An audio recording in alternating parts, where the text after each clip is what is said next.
Welcome back to the Shield Wall. I am Brad. This is my Imperium magazine. Paint, play, build, not in any particular order, review.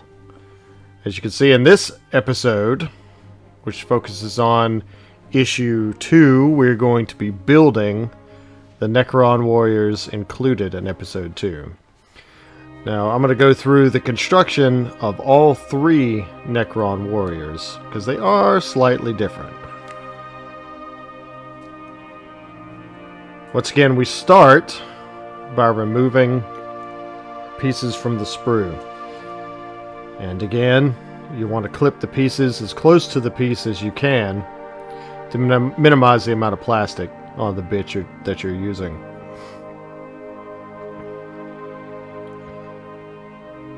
Now these miniatures, they're limited in the number of pieces they have, so they're not that complicated in terms of number of pieces. You should be able to clip out each piece, every piece for each warrior, although I wouldn't clip them all at the same time because you could get confused then. But they're in order numerically. So they have a back, torso, and legs, 2 arms, front chest plate, and head. So not too complicated.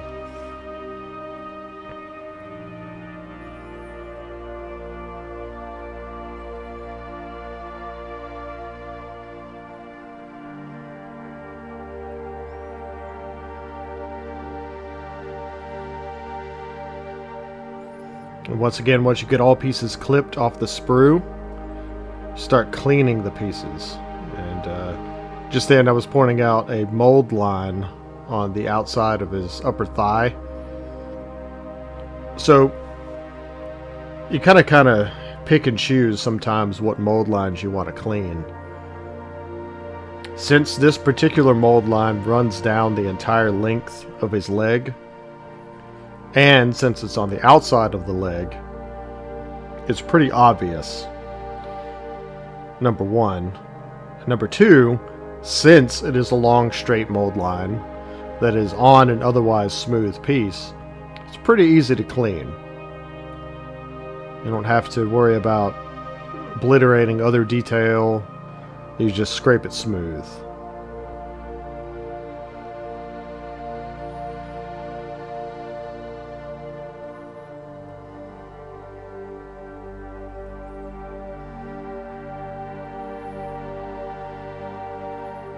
Again, when you're using the hobby knife, be careful.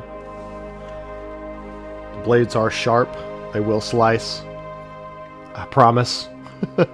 From past experience.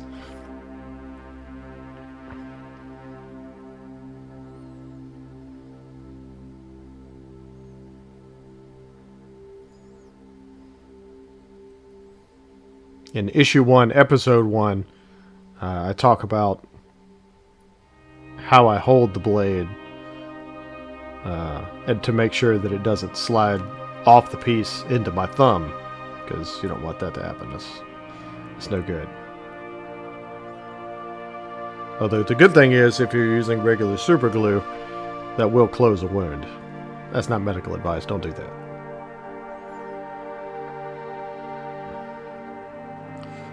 So once all the pieces are cleaned, you can assemble the pieces. Now, this is a push-fit model, so you can assemble it without gluing it. It will hold together. Not 100%, but it will hold together okay.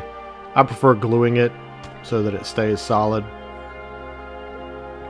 Although I will tell you, looking ahead in the Imperium magazine series, eventually you will get to a painting step where it suggests that you partially disassemble the model to paint it.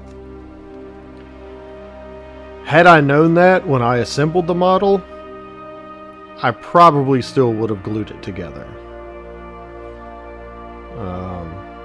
And I'll talk more about that when I get to the painting step.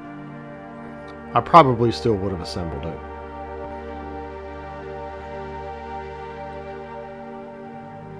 So one thing to keep in mind when you're putting the arms on, make sure that they go in correctly. With this being a push fit model, you don't have a lot of options. It's kind of a mono pose model, meaning there's only one pose possible. So the shoulders go into the back torso really only one way, and that ensures that the hand lines up. The left hand that's holding the handle of the Gauss rifle, which is the weapon the Necron warrior is armed with, goes in correctly. But you just make sure that all three pieces lined up before the glue sets.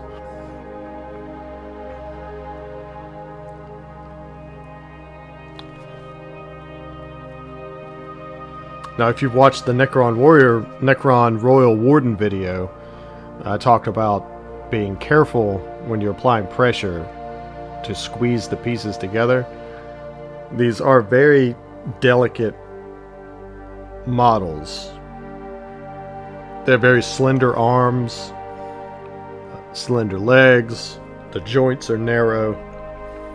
So if you squeeze too hard and you put pressure on a non-load bearing part of the model, it can bend out of shape. So just be careful where you squeeze.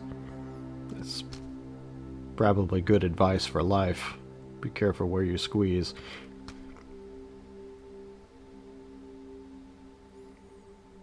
These new GW models have very dynamic poses. So when you slot into the base, make sure that both feet are actually on the base, or yeah, you'll have problems. But just like that, 1, 2, 3, 4, 5, and he's done on the base. So we move on to the next one.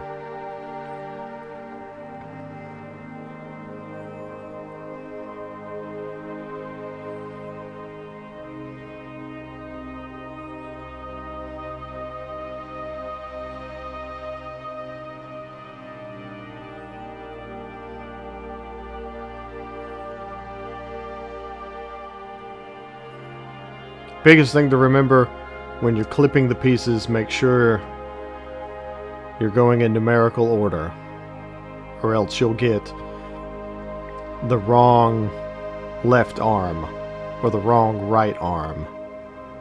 And then, since they're monopose, if you get the wrong arms, they won't line up correctly. The right arm that holds the gun will be holding the gun at one angle, and the left arm that's holding a handle that slots into the gun will be at a different angle, and they won't line up correctly.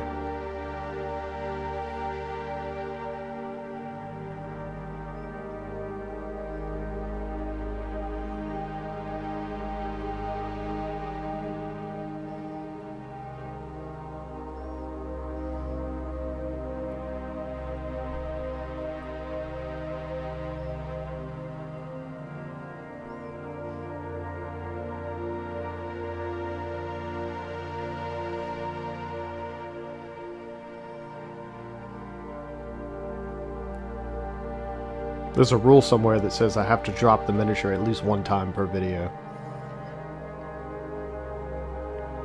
Who am I to disobey rules?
And again, with the pieces cleaned, it's time to start the assembly.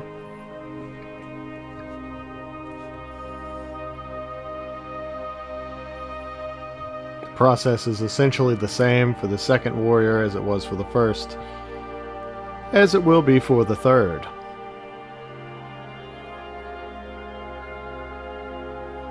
I went ahead and recorded all three, just in case anyone is following along at home with your own copy of Imperium Magazine, issue number 2.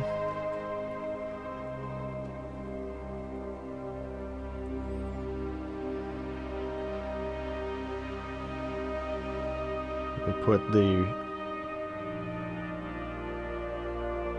right shoulder into the socket and slip the handle into the Gauss blaster.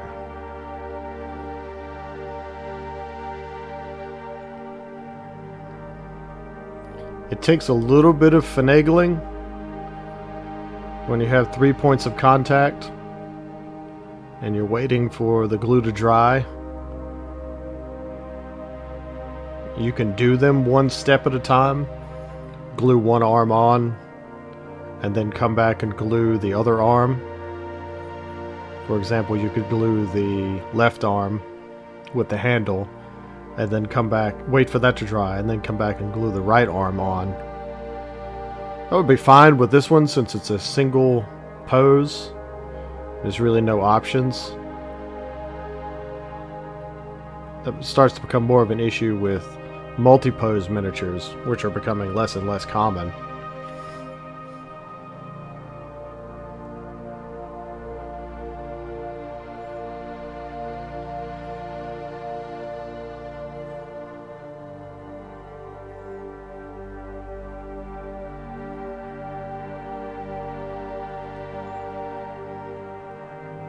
And drop number 2, at least. So like the head's a good example. You press too hard pushing the head on, the neck will bend back. So just the right amount of push.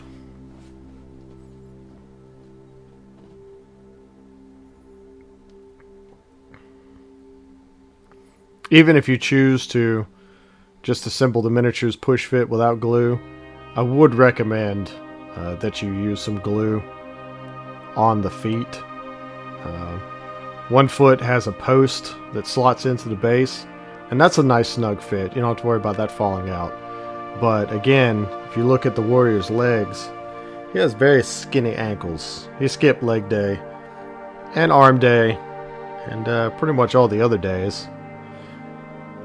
So if you don't glue the other foot down, the foot that does not have the post, then there's a much higher chance of the miniature getting jostled and the posted foot, the foot that has the post that's in the base, there being a bend or a break at the ankle around that leg.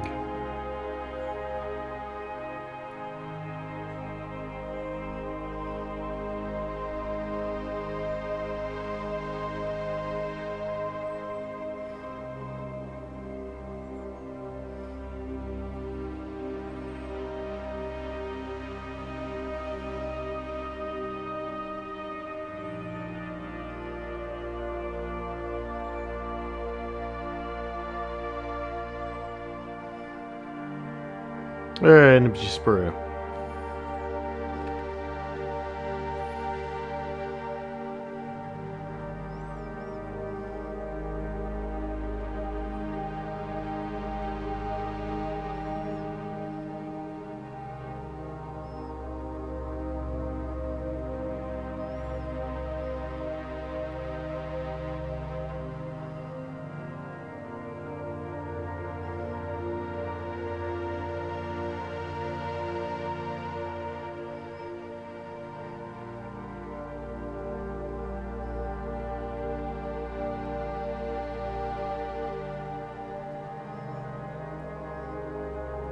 These Necron warriors, released with the Indomitus set, are the latest in I think they're the third iteration of Necron warriors. The first were single pose, all metal. I think they came out in 2nd edition. I think there were only 3 Necron units at that point in time. And then they got plastics in a later edition. And they had translucent green rods that formed the barrels of their Gauss weapons. Some of you know what I'm talking about. Oh yeah, translucent green plastic. But this, in the latest iteration, the translucent green plastic is gone. The weapon barrels are solid.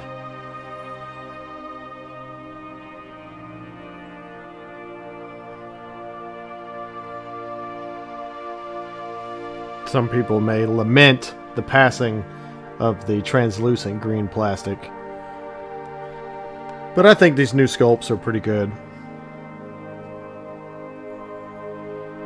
You can't hardly see from this assembly video, but each one of the miniatures has a slightly different pose, and they all have different varying degrees of battle damage on them. They're missing armor plates, and their gut cabling is hanging down to give them a zombie, space robot zombie kind of appearance. So I think that's pretty cool. And they play like that in the game as well. Especially Necron warriors. They tend to be ran in much larger units and benefit from having characters nearby.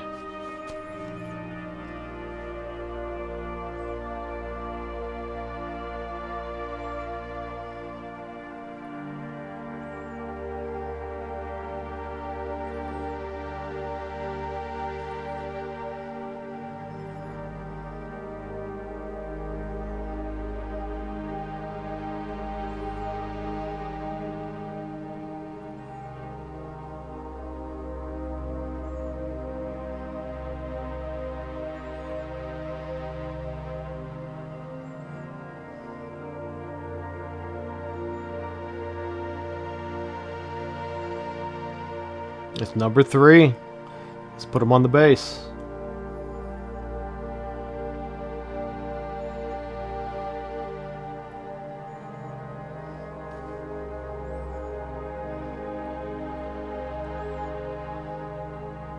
And I dropped a piece again.